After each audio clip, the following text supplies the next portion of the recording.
اللہ تبارک و تعالیٰ نے سورہ مائدہ میں فرمایا یحرفون الکلم من بعد مواضعہ، اور اللہ کی باتوں کو ان کے ٹھکانوں کے بعد بدل دیتے ہیں۔ یہودیوں کے ایک گروہ کے بارے میں آیت کے اس حصے کا شان نزول یہ ہے کہ خیبر کے کچھ معزز شمار کیے جانے والے یہودیوں میں سے، یعنی با اثر لوگوں میں سے ایک شادی شدہ مرد اور شادی شدہ عورت نے بدکاری کی، زنا کیا۔ اس کی سزا توریت میں سنسار کرنا تھی، تو یہ انہیں گوارا نہ تھا، اس لیے انہوں نے چاہا کہ اس مقدمے کا فیصلہ سرکار دو عالم صلی اللہ علیہ وآلہ وسلم سے کرائیں۔ چنانچہ ان دونوں مجرموں کو ایک جماعت کے ساتھ مدینہ طیبہ بھیجا اور ساتھ ہی کہہ دیا کہ اگر حضور اقدس صلی اللہ تعالی علیہ وآلہ وسلم حد یعنی کوڑے مارنے کا حکم دیں تو مان لینا، اور اگر سنسار کرنے کا حکم دیں تو نہ ماننا۔ وہ لوگ بنی قریظہ اور بنی نذیر کے یہودیوں کے پاس آئے اور سمجھے کہ یہ حضور اکرم صلی اللہ تعالی علیہ وآلہ وسلم کے ہم وطن ہیں اور ان کے ساتھ آپ کی صلح بھی ہے، لہذا ان کی سفارش اگر ہم کروائیں گے تو ہمارا کام بن جائے گا۔ چنانچہ یہودی سرداروں میں سے کعب بن اشرف، کعب بن اسد، سعید بن عمرو اور مالک بن سیف، کنانہ بن ابی الحقیق وغیرہ انہیں لے کر یہ لوگ تاجدار رسالت صلی اللہ علیہ وآلہ وسلم کی خدمت میں حاضر ہوئے اور مسئلہ دریافت فرمایا۔ مسئلہ پوچھا کہ حضور صلی اللہ علیہ وآلہ وسلم نے ان سے فرمایا کہ کیا تم میرا فیصلہ مانو گے؟ میرے نبی نے فرمایا کہ کیا تم میرا فیصلہ مان لو گے؟ تو انہوں نے اقرار کیا۔ تو رسول اللہ صلی اللہ علیہ وآلہ وسلم نے رجم یعنی سنسار کرنے کا حکم دیا کہ اسلام میں اگر کوئی شادی شدہ مرد یا عورت زنا کرتا ہے اور ان کی چوری پکڑی جاتی ہے تو 4 گواہوں کے ہوتے ہوئے اس کو سنسار کرنے کا حکم دیا جاتا ہے۔ یہ شریعت اسلامیہ نے زانی کی سزا رکھی، تو یہودیوں نے جب یہ سنا تو اس حکم کو ماننے سے انکار کیا۔ تو آقا دو عالم صلی اللہ علیہ وآلہ وسلم نے فرمایا کہ تم میں ایک نوجوان ابن سوریہ ہے، کیا تم اس کو جانتے ہو؟ یہ کہنے لگے کہ ہاں۔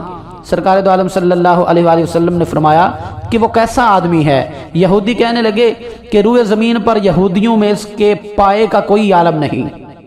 یعنی توریت کا اس وقت سب سے بڑا عالم تھا اور توریت کا یکتا ماہر ہے۔ یہ کہنے لگے کہ توریت کا یہ یکتا ماہر ہے۔ ارشاد فرمایا کہ اس کو بلاؤ۔ چنانچہ انہوں نے اس کو بلایا۔ جب وہ حاضر ہوا تو حضور اقدس صلی اللہ تعالی علیہ وآلہ وسلم نے فرمایا کیا تو ابن سوریہ ہے؟ اس نے عرض کی جی ہاں۔ ارشاد فرمایا کیا یہودیوں میں سب سے بڑا عالم تو ہی ہے؟ تو اس نے عرض کی کہ لوگ تو میرے بارے میں ایسا ہی کہتے ہیں، یعنی مجھ کو توریت کا سب سے بڑا عالم سمجھتے ہیں۔ تو میرے نبی نے فرمایا یہودیوں سے کہ کیا اس معاملہ میں تم اس کی بات مانو گے؟ یہودیوں سے فرمانے لگے کہ کیا اگر ابن سوریہ جو فیصلہ تمہیں سنائے گا،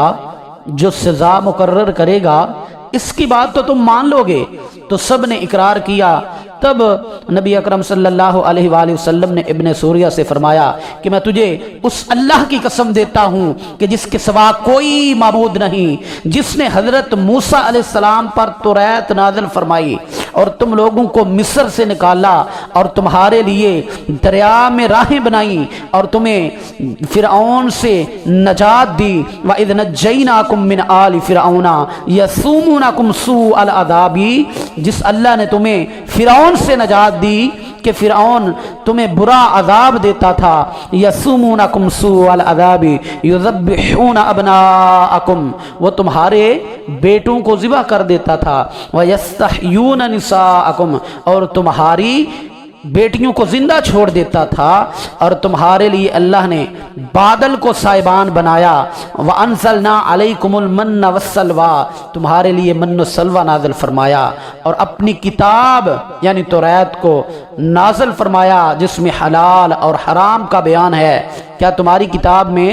شادی شدہ مرد اور عورت کے لیے سنسار کرنے کا حکم ہے؟ ابن سوریہ نے عرض کی بے شک یہ حکم تورات میں ہے، اسی قسم کا جس کا آپ نے مجھ سے ذکر کیا ہے، یعنی جو قرآن میں ہے، جو ایک زانی کی سزا شریعت اسلامیہ میں ہے، یہ ابن سوریہ کہنے لگا کہ ہماری تورات میں بھی یہی حکم ہے، اگر مجھے عذاب نازل ہونے کا اندیشہ نہ ہوتا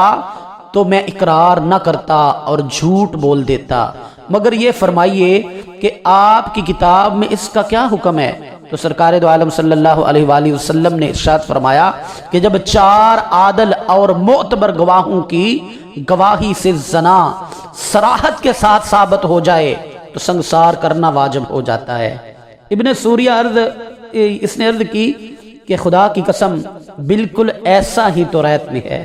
پھر حضور اکرم صلی اللہ تعالی علیہ وآلہ وسلم نے ابن سوریہ سے دریافت فرمایا کہ حکم الہی میں تبدیلی کی کیا وجہ ہے؟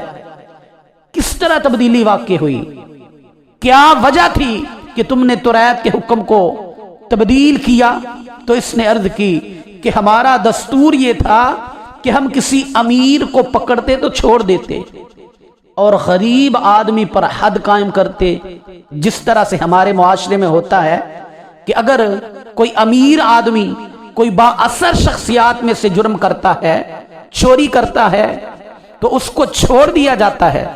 اس کو پروٹوکول ملتا ہے، اس کی حفاظت کی جاتی ہے، قانون اس کو تحفظ فراہم کرتا ہے، اس کے لیے سہولیات ہوتی ہیں، اور اگر اس کو جیل میں بھی قید کیا جائے تو اس کی جیل اس طرح کی ہوتی ہے کہ جیسے گھر کا ماحول ہو۔ اور اگر کسی غریب کو پکڑتے ہیں تو اس کی ریڑھی کو الٹ دیتے ہیں، اس کو گریبان سے پکڑ کر گھسیٹتے ہیں، اس کو سرے عام اس کی تذلیل کی جاتی ہے، اور اس کو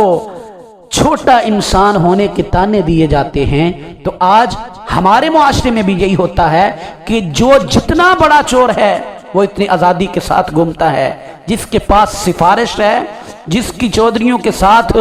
الیکس لیک ہے، وہ سفارش کروا لیتا ہے اور جیل جانے سے پہلے ہی کئی لوگوں کی ضمانت ہو جاتی ہے۔ اور غریب کے لیے قانون الگ ہے۔ یاد رکھیں کہ یہودیوں کا طرز عمل تھا کہ انہوں نے تورات کے احکام کو بدلا اور امیروں کے لیے اور قانون وضع کیا، غریب عوام کے لیے اور قانون وضع کیا۔ تو جس معاشرے میں اس قسم کے ناسور ہوں، اس قسم کے گندے قوانین ہوں، وہ معاشرہ کبھی بھی ایک مثالی معاشرہ نہیں بن سکتا۔ یہ ہم دھوکے میں مبتلا ہیں کہ ہم اس طرح سے ایک ترقی یافتہ قوم بن جائیں گے، کبھی نہیں ہو سکتا۔ جو قوم اللہ کے حکموں کی باغی ہو، جس قوم کو اللہ کے احکامات کی پرواہ نہ ہو، وہ جتنا مرضی پیسہ اکٹھا کر لے، ساری دنیا کی دولت سمیٹ کر اپنے ملکوں میں لے آئے، یاد رکھو مسلمانوں، وہ قوم کبھی بھی ترقی نہیں کر سکتی کہ جو قوم اللہ کی نافرمان ہے۔ تو یہ ابن سوریہ کہنے لگا کہ اس سزا میں ہم نے تبدیلی کیوں کی کہ ہمارا یہ دستور تھا کہ اگر ہم کسی امیر کو پکڑتے تو چھوڑ دیتے اور غریب آدمی پر حد قائم کرتے، یعنی اس کو سزا دیتے۔ اس طرز عمل سے جو امراء تھے، امیر لوگ تھے، اثر و رسوخ والے لوگ تھے، ان میں زنا کی کثرت بڑھنے لگی۔ اگر برائیوں پر سزا نہ ملے، چور کے ہاتھ نہ کاٹے جائیں، زانی کو سنگسار نہ کیا جائے، اور شریعت اسلامیہ نے جو جرموں کی سزائیں منتخب کی ہیں، بنائی ہیں، اللہ تبارک و تعالیٰ نے قوانین بنا کر ہمیں دیے ہیں، اللہ اور اس کے رسول کے احکامات ہیں، اگر ان پر عمل نہ کیا جائے تو وہ برائیاں بہت زیادہ بڑھ جاتی ہیں۔ ابن سوریہ کہنے لگا کہ جب ہم نے امیروں کو، سرداروں کو رعایت دی تو پھر امراء میں زنا کی بہت کثرت ہو گئی، یہاں تک کہ ایک مرتبہ بادشاہ کا چچا زاد بھائی تھا تو اس نے بدکاری کی، زنا کیا، تو ہم نے اس کو سنگسار نہ کیا کیونکہ وہ بادشاہ کا بیٹا تھا۔ پھر ایک دوسرے شخص نے جو کہ کسی چھوٹے قبیلے سے تھا، غریب تھا، اپنی قوم کی ایک عورت سے زنا کیا، بدکاری کی، تو بادشاہ نے اس کو سنگسار کرنا چاہا، تو اس کی قوم اٹھ کھڑی ہوئی اور انہوں نے کہا کہ اے بادشاہ، پہلے آپ کے بھائی کو سنسار کیا جائے گا، کیوں کہ اس نے اس غریب شخص سے پہلے بدکاری کی ہے، اس وقت تک اس کو ہرگز سنسار نہیں کیا جائے گا۔ تب ہم نے جمع ہو کر غریب اور امیر سب کے لیے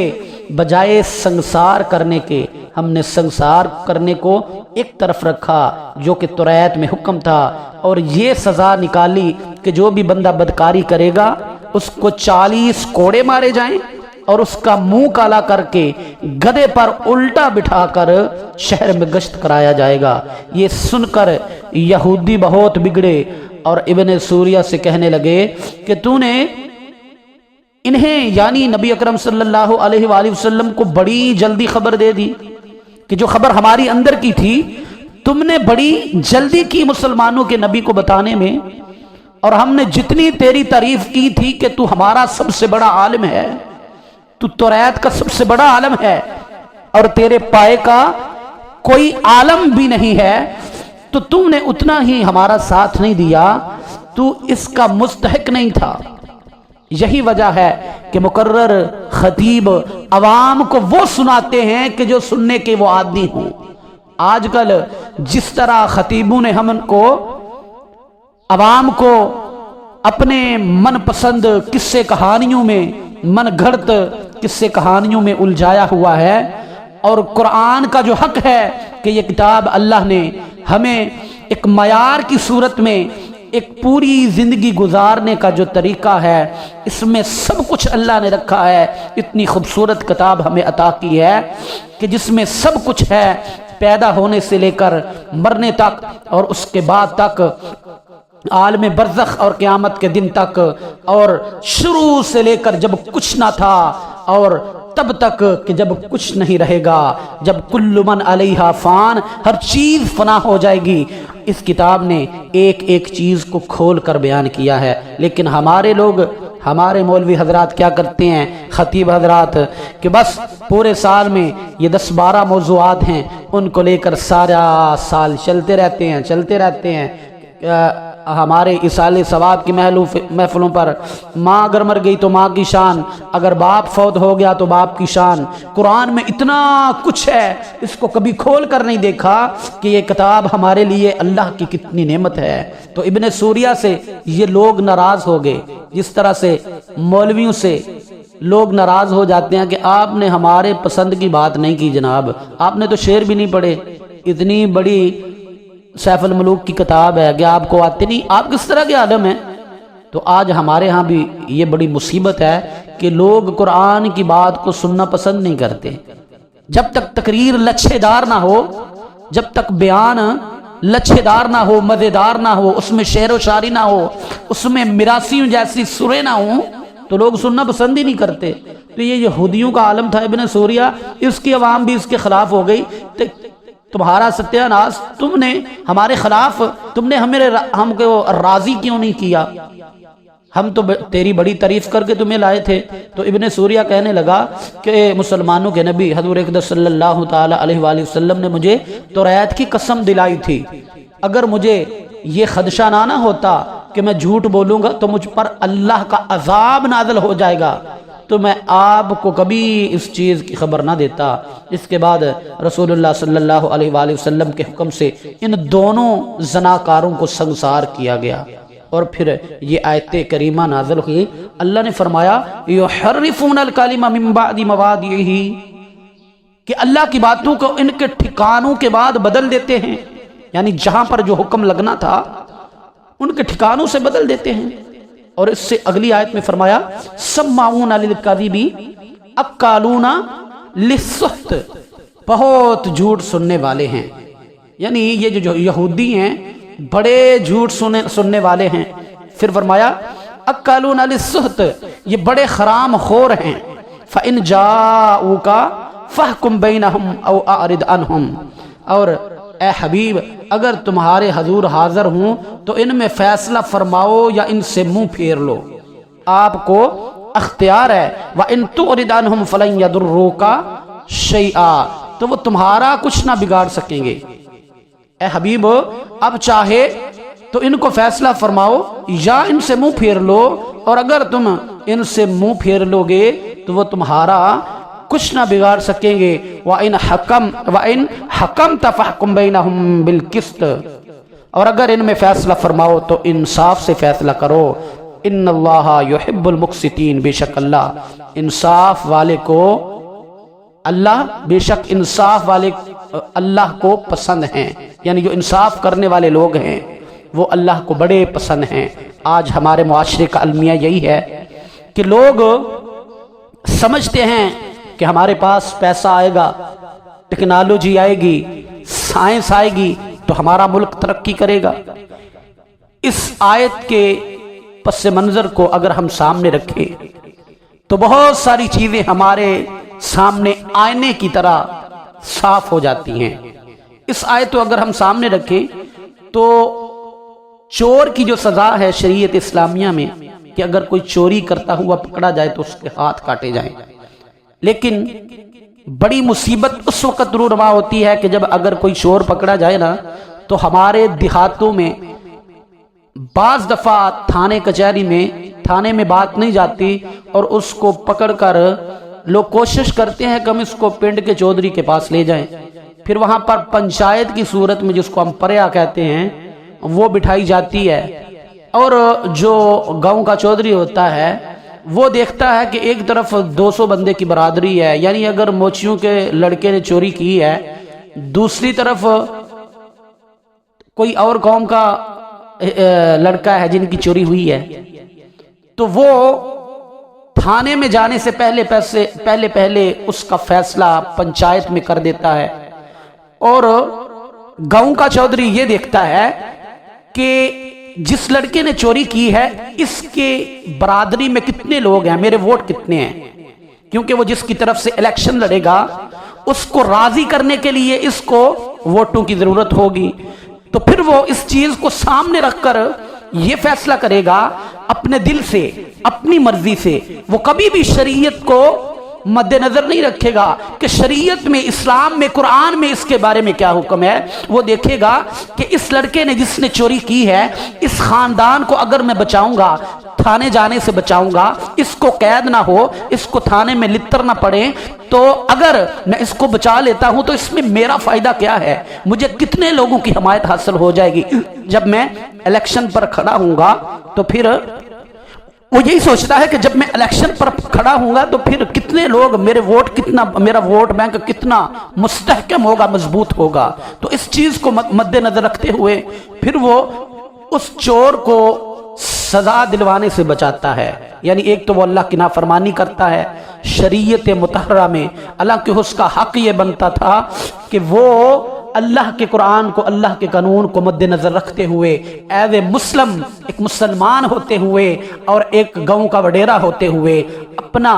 اپنے منصب سے انصاف کرتا۔ اللہ نے جو تھوڑی بہت اس کو عزت دی تھی اس کو استعمال کر کے وہ انصاف کا ساتھ دیتا، وہ حق کا ساتھ دیتا، تو روز محشر اللہ جن 7 بندوں کو سب سے پہلے اپنے عرش کا سایہ عطا فرمائے گا، ان 7 بندوں میں سے جن کو میرے نبی نے بیان فرمایا پہلے شخص میں یہ عادل چودھری بھی ہوتا، عادل حکمرانوں کے ساتھ اسے بھی اللہ اپنے عرش کا سایہ عطا فرماتا۔ لیکن یہ کس کا ساتھ دے گا؟ یہ ان لوگوں کا ساتھ دے گا کہ جنہوں نے اس کو ووٹ دینے ہیں۔ پھر اگر وہ ووٹ دینے والا طبقہ جو اس کا حمایتی ہے وہ اگر ان کا چور بھی ہوا، چوری ثابت بھی ہو گئی، اوپر سے پکڑا بھی گیا، تو یہ ایسے نہیں کرے گا کہ اس کو سزا دلوائے، بلکہ یہ کہے گا کہ چلے جی چھوڑے، خیر ہے، اپنا بچہ ہے، غلطی انسان سے ہی ہوتی ہے، یہ ادھر ادھر کی باتیں سنا کے اس کو اگر 2-3 تھپڑ لگانے پڑے تو وہ مجمع کے سامنے 2-3 تھپڑ لگا کے چلو بھائی مسئلے کو لپیٹ دیا جائے گا۔ اور یہاں سے جرم کی شروعات ہوتی ہے کہ ایک چھوٹی سطح سے جب جرم کی پشت پناہی کی جاتی ہے، جب شریعت کے قوانین کو توڑ کر اور یہودیوں جیسے طریقے پر عمل کیا جاتا ہے، تو یاد رکھو مسلمانوں، پھر یہاں سے جو ہے اللہ کو ناراض کرنے کی شروعات کی جاتی ہے۔ اور ہم کہتے ہیں کہ حکمران ہمارے جو ہیں وہ نااہل ہیں، وہ چور ہیں، وہ انصاف پسند نہیں ہیں، ہمارے ہاں انصاف نہیں ملتا۔ لیکن اگر ایسا ہو کہ وہ گاؤں کا وڈیرا جرم کا ساتھ نہ دے اور حق کی بات کرے، حق کا ساتھ دے، پھر نیچے سے لے کر اوپر تک یہی سلسلہ چلے تو حالات کبھی بھی خراب نہیں ہوتے۔ لیکن یہ سلسلہ اتنا گندا ہے کہ پھر گاؤں کے ایک چھوٹے سے وڈیرے سے لے کر اوپر تک، تھانوں تک، پھر وزارتوں تک، پھر حکومت کے ایوانوں تک، اور پھر اس سے بھی اوپر لیول تک ساری قوانین کی دھجیاں اڑائی جاتی ہیں، اور سزا کے حقدار لوگوں کو سزا سے بچانے کے لیے کئی لوگ سامنے آتے ہیں کہ جن کی بات کو حکومت نہیں ٹال سکتی، پولیس نہیں ٹال سکتی۔ پھر بڑے بڑے لوگ جرم کی پشت پناہی کرتے ہیں، مجرم کی پشت پناہی کرتے ہیں، اس کو بچانے کی کوششیں کی جاتی ہیں۔ کوئی نہیں یہ سوچتا کہ میرے اللہ کے قرآن میں اس کے بارے میں کیا فیصلہ ہے، کیا میں شریعت کو مد نظر رکھوں یا اپنا سٹیٹس دیکھوں، لوگوں کی حمایت دیکھوں۔ پھر وہ یہی دیکھتا ہے کہ میں کون سا، کس طریقے سے ایسا کام کروں کہ میری چدرا جو ہے، میری سرداری بچ جائے۔ تو ہمارا معاشرہ یاد رکھیں کہ جو قوم اللہ کی نافرمانی میں زندگی گزار رہی ہے، جو قوم اللہ کی نافرمانی میں زندگی گزار رہی ہے، کبھی بھی وہ قوم ترقی نہیں کر سکتی۔ ساری دنیا کی دولت بھی اگر یہ حاصل کر لے، لیکن جب تک جس ملک میں امیر کے لیے اور قانون ہو اور غریب کے لیے اور قانون ہو، پیسے والا جرم کرے تو اس کو بچانے کے لیے کئی لوگ کھڑے ہو جائیں، اور غریب آدمی جرم کرے تو اس کو کچہریوں میں گھسیٹا جائے۔ ایک چھوٹا سا جرم کرنے والا جب عدالتوں کے چکر لگا لگا کر تھک جاتا ہے، اور ایک با اثر چودھری وڈیرا جب جرم کرتا ہے تو پھر اس کو بڑی آسانی کے ساتھ پولیس بھی اس کی حمایت کرتی ہے، میڈیا بھی اس کا حمایت کرتا ہے۔ تو ایسے ملک یہ انسان کہلانے کے حقدار نہیں ہیں، یہ انسانیت کے ابلتے ہوئے گٹر ہیں، یہ اس دنیا کے ابلتے ہوئے گٹر ہیں، اور ایسے لوگ کبھی بھی خوشحال نہیں ہو سکتے۔ پھر کیا ہوتا ہے کہ پھر اللہ کا عذاب آتا ہے۔ اللہ نے فرمایا لہم فی الدنیا خزی ولہم فی الآخرۃ